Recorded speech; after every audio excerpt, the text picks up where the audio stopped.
एक केस जिसमें सीबीआई खुद अपनी ही क्लोजर रिपोर्ट में लिखती है कि एविडेंस काफ़ी नहीं है, और फिर भी एक मैजिस्ट्रेट जो उस रिपोर्ट को ठुकरा कर विक्टिम के अपने पेरेंट्स को मर्डर के आरोप में समन कर देती है। एक ट्रायल कोर्ट जज, जिसे बाद में Allahabad high court film director कहती है, जिसमें कहा जाता है कि उन्होंने फैक्ट्स को इस तरह से जोड़ा जैसे कोई मैथमेटिकल पजल सॉल्व किया जा रहा हो, अपनी मर्जी का आंसर पहले से तय करके। और एक हाई कोर्ट जो 9 साल बाद पूरी तरह से ऑपोजिट फैसला सुनाती है उसी एविडेंस पर जिसे ट्रायल कोर्ट ने कन्विक्शन दिया था। ये कहानी सिर्फ एक मर्डर की कहानी नहीं है, ये कहानी है कि कैसे इंडिया का जस्टिस सिस्टम मैजिस्ट्रेट से लेकर ट्रायल कोर्ट से लेकर हाई कोर्ट तक एक ही केस में बार बार खुद से डिसएग्री करता रहा। आज हम बात करेंगे आरुषि तलवार केस की, लेकिन एक अलग एंगल से। ना सिर्फ ये कि पुलिस और सीबीआई ने क्या गलत किया, बल्कि ये कि जब केस अदालत तक पहुंचा तब जुडिशरी ने खुद कैसे एक के बाद एक ऐसा फैसला दिया जो अगले ही स्टेप पर पलट गया। 16 मई 2008 नोएडा के जलवायु विहार सोसाइटी में 13 साल की आरुषि तलवार अपने बेडरूम में मर्डर्ड मिलती है। गला कटा हुआ, घर में सिर्फ उसके पेरेंट्स डॉक्टर राजेश तलवार और नुपुर तलवार और उनका डोमेस्टिक हेल्प हेमराज ही मौजूद थे उस रात को। हेमराज कहीं नजर नहीं आता और शुरू में उसी को प्राइम सस्पेक्ट मान लिया जाता है। अगले दिन हेमराज की बॉडी टेरेस पर मिलती है, जिस टेरेस को पूरे एक दिन खोला ही नहीं गया था। ये एक पल पूरी कहानी बदल देता है। जो इंसान अब तक सस्पेक्ट था वो खुद विक्टिम निकलता है, और यहीं से शुरू होती है एक ऐसी इन्वेस्टिगेशन जिसमें आगे चलकर हर अगला स्टेप पिछले स्टेप को कॉन्ट्राडिक्ट करता है। इससे पहले हम जुडिशरी की तरफ बढ़ें, ये समझना बहुत ज़रूरी है कि अदालत तक जो एविडेंस पहुंचे वो शुरू से ही कमज़ोर थे। यूपी पुलिस क्राइम सीन को कॉर्डन ऑफ नहीं करती है। घर के अंदर 15 से ज़्यादा लोग घूमते रहते हैं। टेरेस का डोर पूरा एक दिन तक बंद रहता है, और जब तक खोला गया तब तक बहुत कुछ ऑलरेडी डिस्टर्ब्ड हो चुका था। 24 सेट्स फिंगरप्रिंट्स उठाए गए, लेकिन उनमें से 22 स्मग थे कि वो किसी काम के नहीं रहे। आरुषि का ब्लड स्टेन मैट्रेस काट कर पड़ोसी के टेरेस पर फेंक दिया गया। टेरेस की दीवार पर एक स्मग खूनी पाम प्रिंट मिलता है जो किसी से कंक्लूसिवली मैच नहीं हो पाता। मर्डर वेपन, जिसे अलग अलग थियरीज में खुकरी या सर्जिकल स्कैल्पल बताया गया, कभी भी क्राइम सीन से रिकवर हुआ ही नहीं। यही वो बुनियाद है जिस पर आने वाले सालों में पूरा लीगल प्रोसेस खड़ा होगा, और जब नींव ही कमज़ोर हो तो उसके ऊपर बनाया गया हर फैसला, चाहे वो मैजिस्ट्रेट का हो, ट्रायल कोर्ट का हो या फिर हाई कोर्ट का, हमेशा डाउट के साए में ही रहेगा। केस यूपी पुलिस से सीबीआई को ट्रांसफर होता है। पहली सीबीआई टीम, जिसे अरुण कुमार लीड करते हैं, तलवार पेरेंट्स को साइंटिफिक एविडेंस जैसे एक साउंड टेस्ट, जिससे पता चलता है कि आरुषि के रूम की आवाज़ उनके पेरेंट्स के रूम तक नहीं पहुंच सकती थी, के आधार पर एक्सोनरेट कर देती है। इसके बजाय ये टीम 3 लोगों पर फोकस करती है, कृष्णा, राजकुमार और विजय मंडल, जिनके नार्को एनालिसिस स्टेटमेंट्स एक कॉमन कहानी बताते हैं, और जिनके पास से हेमराज के खून वाला पिलो कवर और ब्लड ट्रेस वाली खुकरी भी मिलती है। लेकिन narco analysis evidence Indian courts में बाय इटसेल्फ लीगली वैलिड नहीं माना जाता, और चार्जशीट बनाने लायक हार्ड प्रूफ ना होने की वजह से ये तीनों रिलीज हो जाते हैं। 2009 में बिना किसी क्लियर रीजन के पहली टीम को हटा दिया जाता है। दूसरी टीम जावेद अहमद और एजीएल कॉल के नेतृत्व में पूरा रुख बदल देती है। अब नई थियरीज आती हैं, ऑनर किलिंग, गोल्फ स्टिक और स्कैल्पल से मर्डर, और ये दावा कि खुद तलवार पेरेंट्स ने क्राइम सीन को ड्रेसअप किया। 2010 में ये टीम भी क्लोजर रिपोर्ट फाइल करती है जिसमें लिखा जाता है कि राजेश तलवार प्राइम सस्पेक्ट हैं, लेकिन उनके अगेंस्ट चार्जशीट बनाने लायक कंक्लूसिव एविडेंस नहीं है। यानी सीबीआई खुद अपनी ऑफिशियल रिपोर्ट में ये मान चुकी थी कि केस प्रूव नहीं हो सकता। यहीं से जुडिशरी का असली इम्तिहान शुरू होता है। 25 जनवरी 2011 को राजेश तलवार खुद क्लोजर रिपोर्ट के अगेंस्ट एक प्रोटेस्ट पिटीशन फाइल करते हैं, ये मांग करते हुए कि फर्दर इन्वेस्टिगेशन की जाए ताकि असली कल्प्रिट पकड़े जाए। लेकिन 9 फरवरी 2011 को स्पेशल जुडिशियल मजिस्ट्रेट एक ऐसा फैसला देती है जो केस की पूरी डायरेक्शन पलट देता है। क्लोजर रिपोर्ट को रिजेक्ट किया जाता है।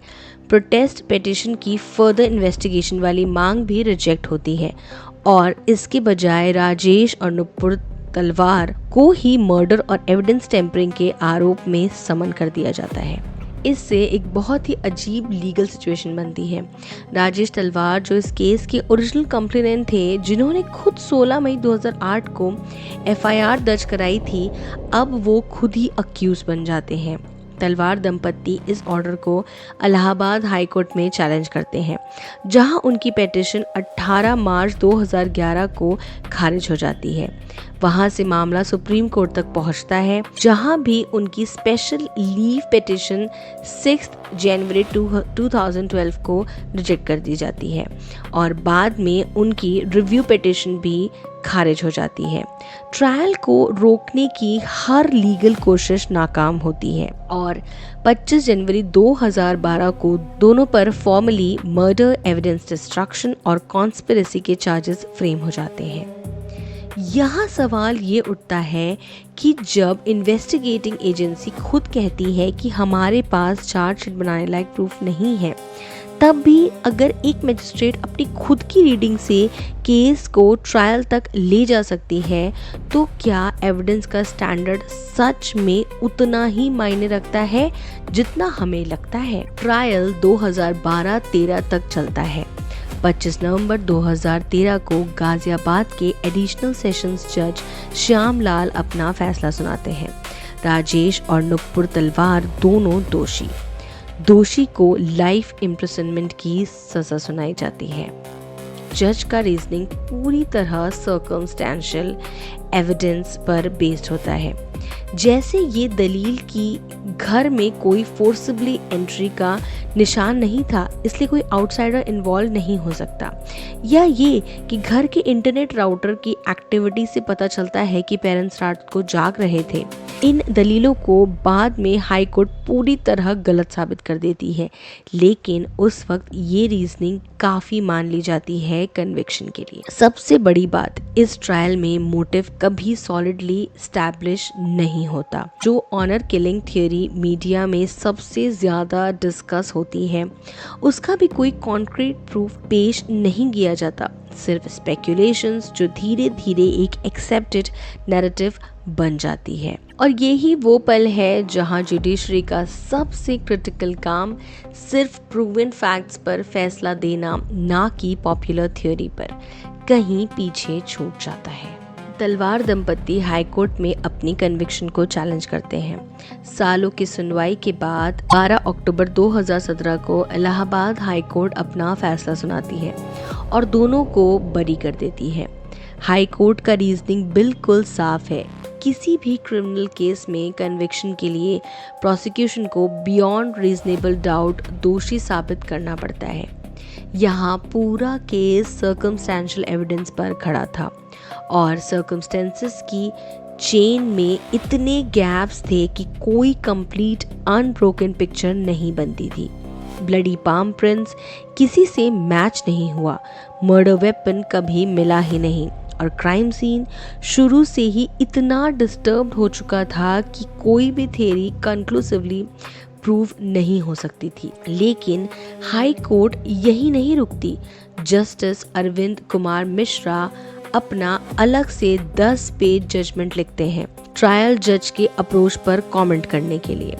उनके शब्दों में ट्रायल जज ने केस को मैथमेटिकल पजल की तरह ट्रीट किया, जैसे कोई आंसर पहले से मानकर उसके अराउंड फैक्ट्स को फिट करने की कोशिश की गई हो।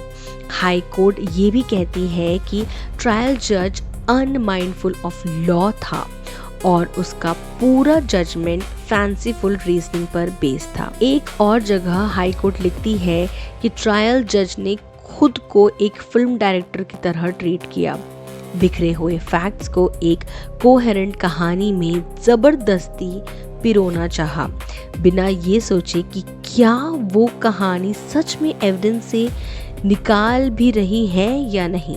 ये सिर्फ एक एक्विटल नहीं है, ये एक हाई कोर्ट द्वारा अपनी ही लोअर जुडिशरी के अगेंस्ट दी गई कड़ी जजमेंट है। और यहीं से केस का सबसे चौंकाने वाला हिस्सा आता है।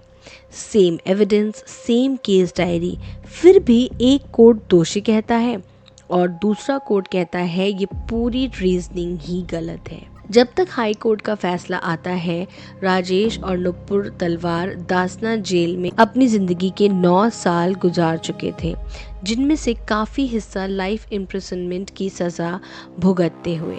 इन 9 सालों में रिवीजन पिटीशन का खारिज होना, सुप्रीम कोर्ट में स्पेशल लीव पिटीशन और रिव्यू पिटीशन का रिजेक्ट होना, फिर ट्रायल, फिर कन्विक्शन, हर स्टेज पर लीगल सिस्टम का एक नया चैप्टर खुलता है और हर चैप्टर का रिजल्ट अगले से अलग रहा।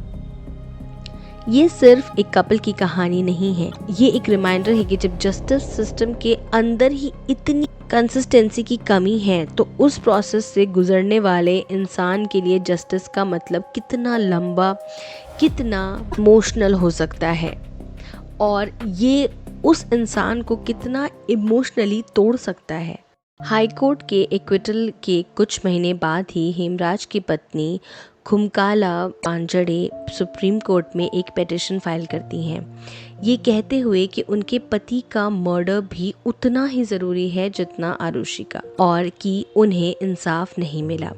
सीबीआई खुद भी लॉ मिनिस्ट्री की परमिशन लेकर हाई कोर्ट के एक्विटल को सुप्रीम कोर्ट में चैलेंज करती है।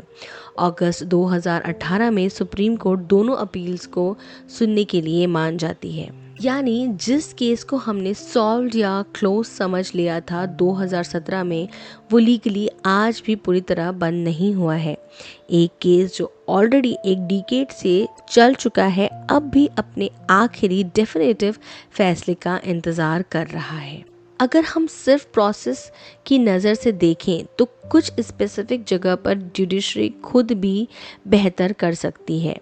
पहला, जब इन्वेस्टिगेटिंग एजेंसी खुद क्लोजर फाइल करे ये कहते हुए कि चार्जशीट वर्दी एविडेंस नहीं है, तब मजिस्ट्रेट को उस डिसीजन को पलटने से पहले और भी ज्यादा कॉशन के साथ सिर्फ नए या ओवरलुक्ड हार्ड एविडेंस के आधार पर ही ऐसा करना चाहिए, सिर्फ केस डायरी की इंटरप्रिटेशन बदल कर नहीं।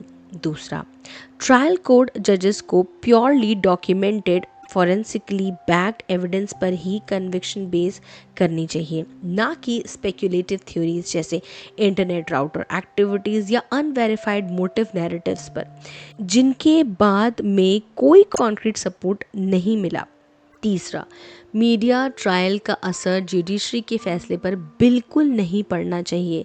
इस केस में सालों तक मीडिया ने ऑनर किलिंग जैसी थ्योरीज को इतना प्रोमिनेंटली कवर किया कि वो पब्लिक के परसेप्शन में ऑलमोस्ट फैक्ट बन गई और हाई कोर्ट ने खुद माना कि ये परसेप्शन कहीं ना कहीं ट्रायल कोर्ट का रीजनिंग में भी झलकती है। चौथा, जब एविडेंस ही नार्को एनालिसिस और पॉलीग्राफ जैसे टेस्ट पर हेविली डिपेंड करे, जिनकी legal validity by itself limited है, तब प्रोसिक्यूशन को इन टेस्ट्स के आगे भी हार्ड इंडिपेंडेंटली वेरीफाइड प्रूफ ढूंढना चाहिए, सिर्फ स्टेटमेंट्स पर केस खड़ा नहीं करना चाहिए।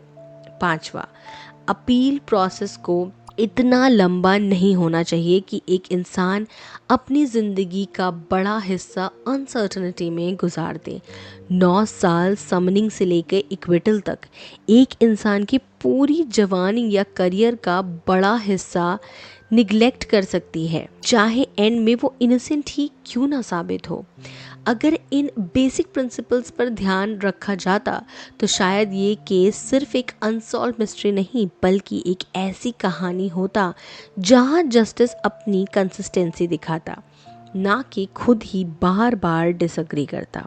ज़्यादातर लोग आरुषि तलवार केस को याद करते हैं एक अनसॉल्व्ड मिस्ट्री की तरह, किसने किया। लेकिन अगर हम थोड़ा गहराई से देखें तो असली सवाल कुछ और है।